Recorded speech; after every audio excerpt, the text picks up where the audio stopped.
Hey tout le monde, c'est la chronique Voyage avec Cynthia Laparé, directrice et conseillère en voyage au Club Voyage Raymond Potvin. C'est un titre, ça? Oui, effectivement, Philippe. OK. Sur ton bureau au Club Voyage, c'est-tu comme long de même, là, ton titre, non? Plaquette de titre, mais C'est un gros néon en arrière? Je suis effectivement directrice et conseillère en voyage. Donc, aujourd'hui, Philippe... On parle de quoi? Oui, hein? Destination rêve? Tout le monde a une destination de rêve, un plan de voyage d'une vie.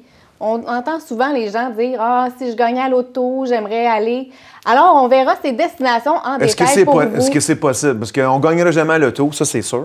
Ben oui. Mais non, on ne gagnera jamais. Personne ne gagne. Mais est-ce que c'est possible d'aller... Mais avant toute chose, les gens économisent beaucoup pour partir en voyage. Mais j'ai fait un combiné très intéressant ce matin.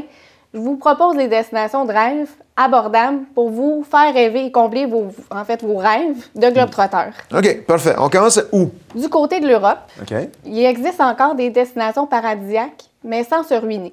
Du côté, tel que Barcelone en Espagne, qui est un musée à ciel ouvert, qui propose des monuments, beau, ça, dans le quartier gothique, des bâtiments à design unique dans le quartier moderne, non loin de la plage, de la mer Méditerranée.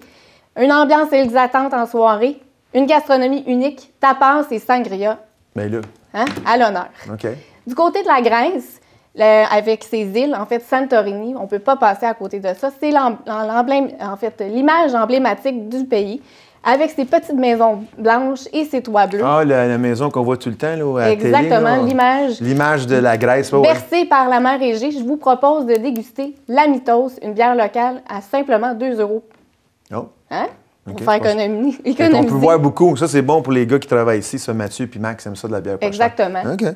Tout simplement pour eux, j'ai pensé à eux. On va en également, le Portugal. Je vous en ai parlé, mais je vous en parle encore parce que c'est une destination très abordable puis qui vaut la peine. Les panoramas, surtout du côté de l'Algarve, sont magnifiques. Une gastronomie méditerranéenne, des vins portugais et pourquoi pas s'imprégner de la culture profonde de ce pays. OK. C'est bien. Du côté, de l'Asie, on a la Thaïlande et le Vietnam, qui pourra vous dépayser totalement. La Thaïlande, qui est un pays d'exotisme à son compte. Le Royaume du Siam, qui vous propose une richesse puis une culture incroyable. La Thaïlande, de la jungle aux montagnes, entourée par ses îles. Je vous propose d'aller vous prélasser sur une plage, d'arrêter le temps puis contempler ce qui vous entoure. C'est beau, ça. J'ai le goût de passer tout de suite. Le Vietnam, Philippe, oui. C'est la destination la plus abordable de l'Asie. Ah oui? Oui. Puis en plus, c'est facilement voyageable du nord au sud pour y découvrir 2 peuples complètement différents dans la culture. Au nord, on découvre ces paysans qui vont cultiver le riz dans les rizières en plateau en montagne. Et également au sud, on a des stations balnéaires à couper le souffle. On a des marchés flottants, des pêcheurs dans le delta du Mekong. C'est à 6 mètres. Est-ce que c'est humide? Est-ce que mes cheveux vont friser? Ça se peut. Ça dépend au moment de l'année que tu vas y aller. OK. C'est quel meilleur temps d'année pour y aller? L'hiver. Parce que l'été fait chaud. Oui, fait que là, c'est le temps de partir. Effectivement. Venez nous rencontrer, on vous organise ça.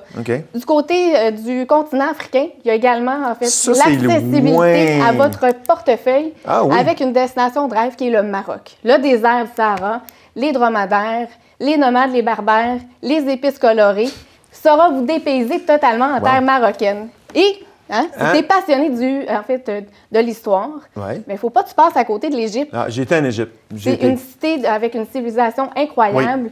Puis autour de vous, les monuments, c'est comme à Barcelone, c'est un musée à ciel ouvert.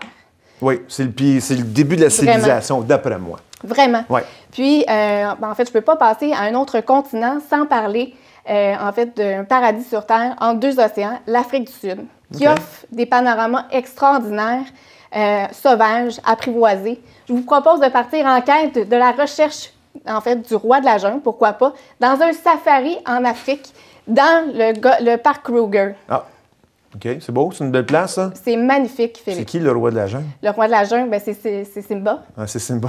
Oui, effectivement.